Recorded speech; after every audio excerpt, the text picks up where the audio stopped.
Next, we're going to add some effects to the master bus, right up here. Now, the reason we're doing this now is that I think it's really important when you're mixing to mix into your 2-bus processing, especially if it's dynamics, like compressors and limiters, as it's going to affect how you balance things. If you get your mix perfect without doing this first, then you slap them on at the end, it's going to change your mix. So you end up redoing things that you've already made decisions on. So that's not a good idea. Now, some people don't like to put processing on the 2-bus. Personally, I like to. I think it's a good spot to push the mix up front, make it pump a bit, and I'm also not afraid to heavily compress that 2-track bus. So I like to do this first. Now, what we're listening to right now is just a rough mix, so it's going to change after the fact. So we're going to do the best we can with our 2-bus effects, but don't worry about it, the mix is going to change. And to make it a bit easier, let's turn off the vocals. Right here to down here, we'll mute them. Just makes it easier to hear the way the compressor is hitting the tracks. So now it sounds more like this.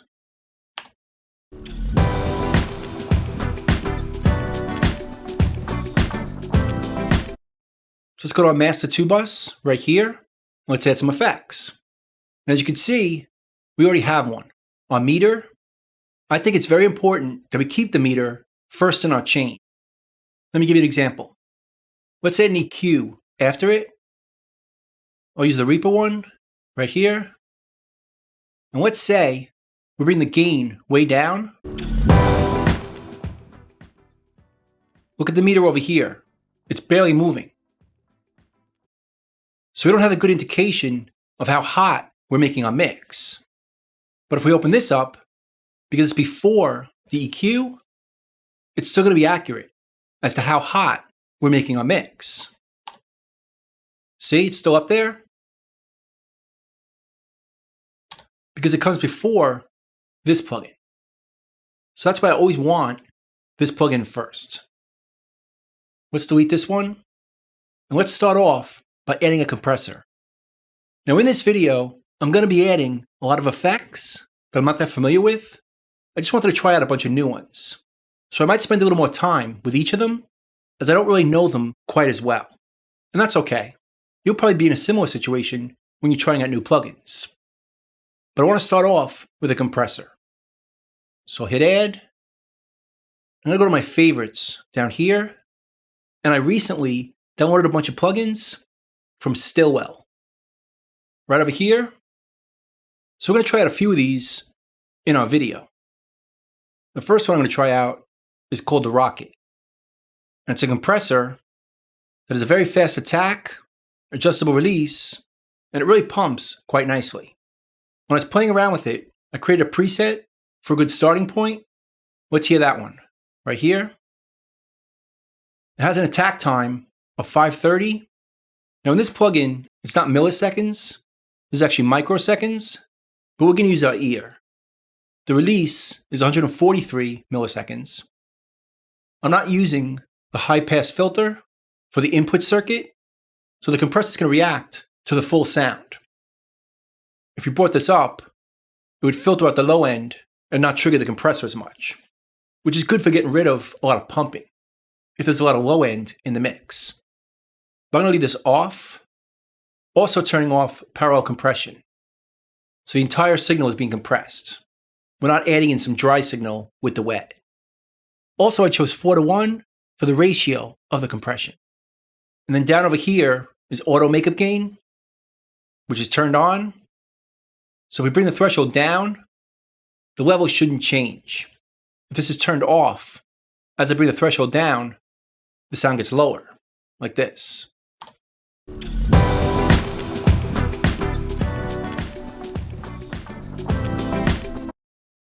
But what auto gain does is it keeps the level even, making it easier to tell what we're doing.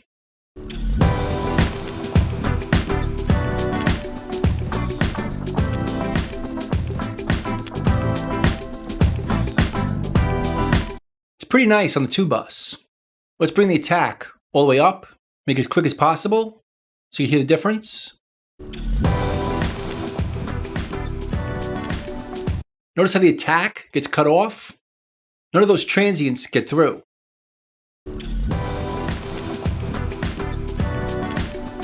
It's good for an effect, but for the 2-bus, it's a bit too much. That's why I brought it up a bit, so some of those transients still get through, and the compressor doesn't react quite as quickly.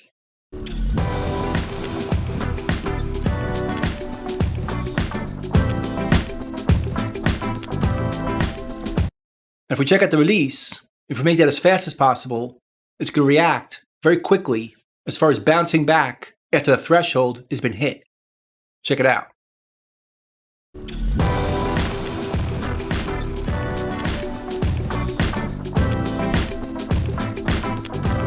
So I want it to be somewhere in between. I'm going to put this back where I had it. Let's hear the difference.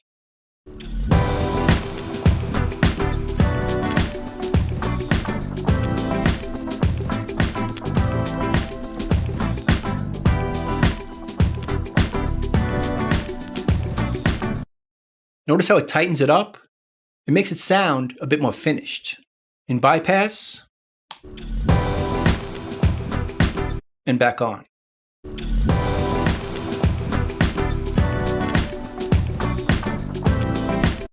Now anytime the mix sounds like it's pumping too much, we'll just bring this down a bit. But because we're mixing into it, it's not going to pump quite as much.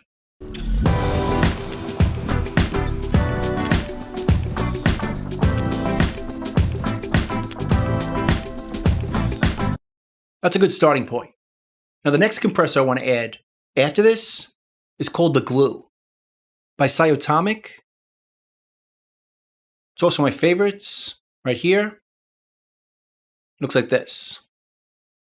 So now the order of things is our meter to this compressor to this compressor. Now this compressor called the Glue kind of mimics what the SSL compressor in the console does for the 2-bus.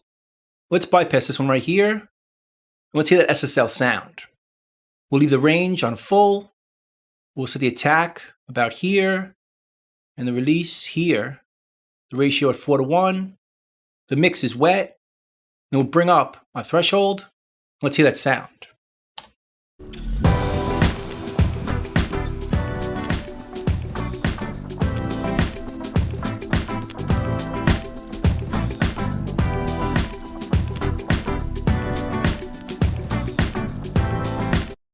That's the typical SSL 2-bus compression.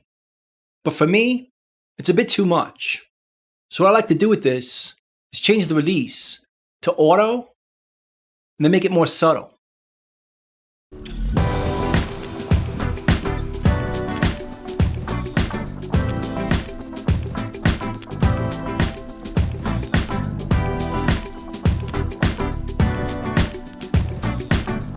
So you don't really notice a big difference. But when you combine it with this one, we still get the pumping from this one, but we get the SSL type sound, I call it the radio sound, from this one. Check it out.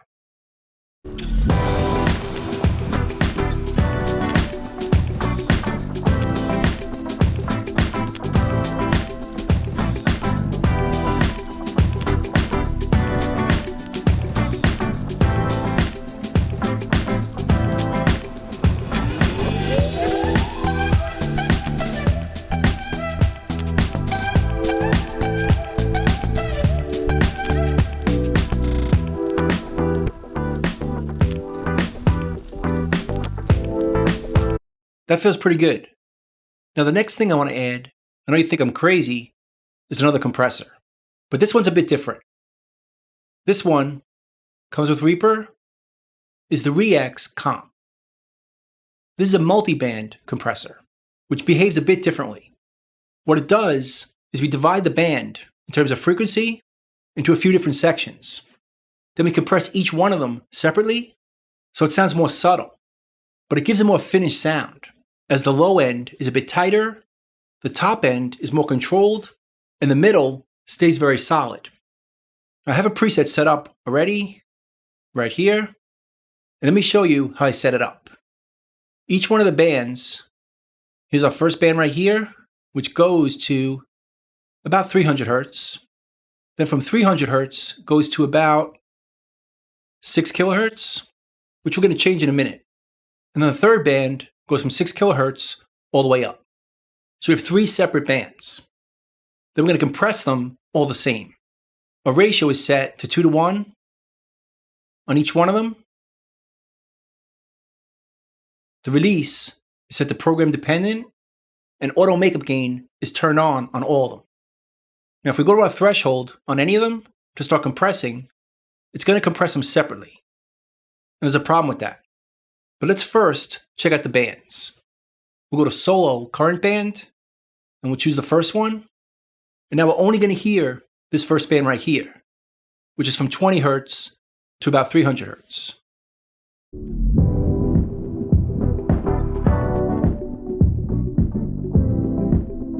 So I try to set it based on the music, so I'm just hearing the low end. So I'm controlling that, making it tighter.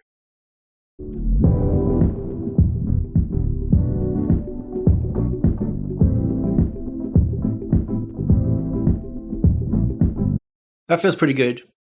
Now we go to the top end and see where the brightness of the track really sits.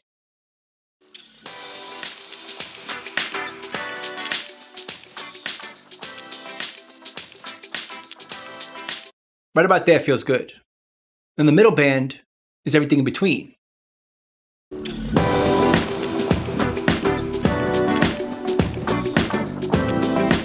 So now we're going to add some compression to it. But one of the problems with grabbing our threshold is it's going to change the EQ balance.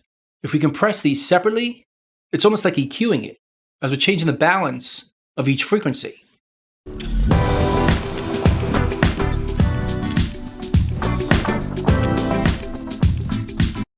See how it changes the mids? So what I want to do is link the threshold from each one so that changing one of them changes them all. And we could do this by going to band 1, selecting the threshold, by clicking it, go to parameter, and choose parameter modulation. Then from over here, we'll choose link from MIDI or effects parameter.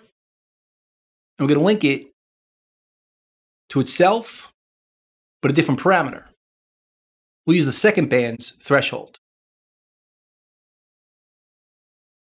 Now if we go to the second band and adjust the threshold, band 2 and band 1 move together.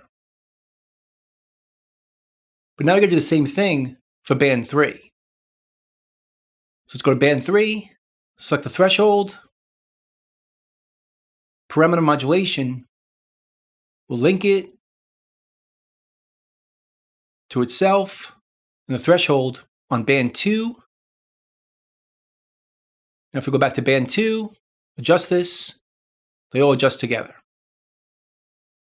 So now let's adjust it with the track.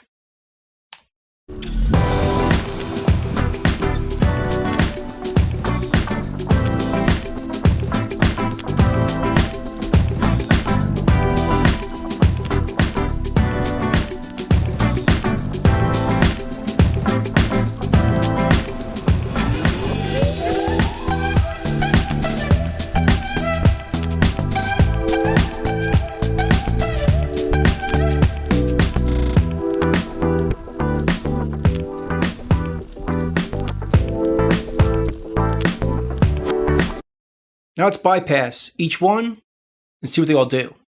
In fact, let's bypass them all and hear that.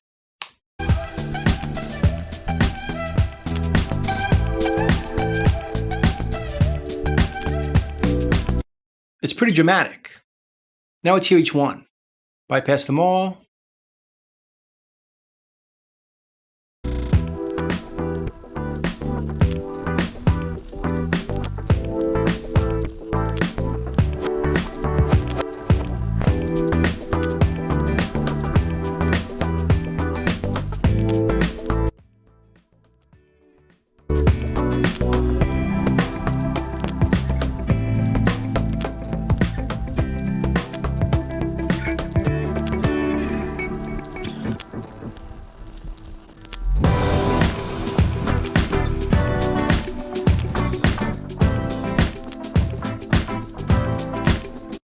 See how weak that sounds?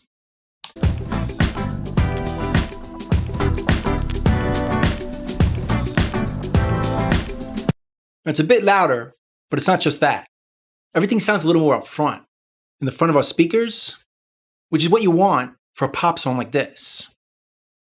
Now, as far as this compressor, this threshold is going to be adjusted at many times during the mix.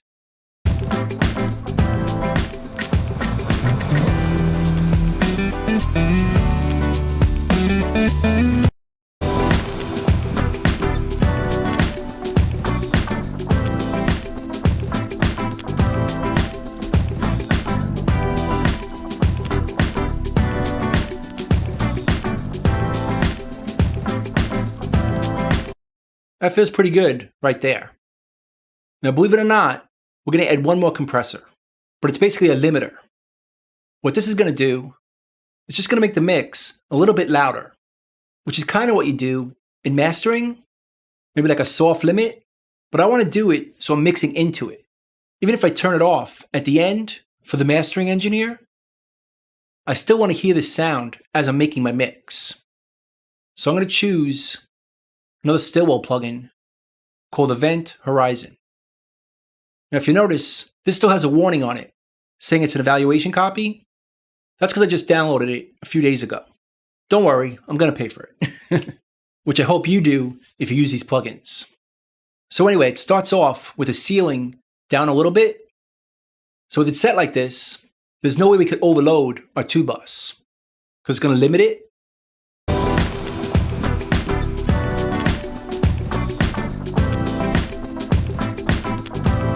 Watch right here.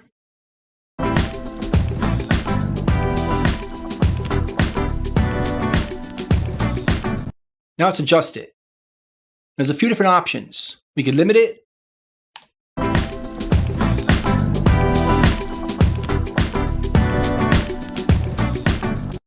Or we could just clip it right here.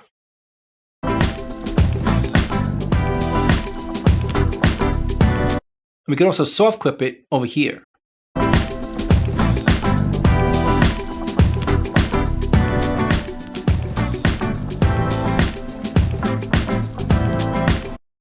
I kind of like using it just like this, just bringing it down a few dB to make it just a bit hotter.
That feels like a pretty good starting point.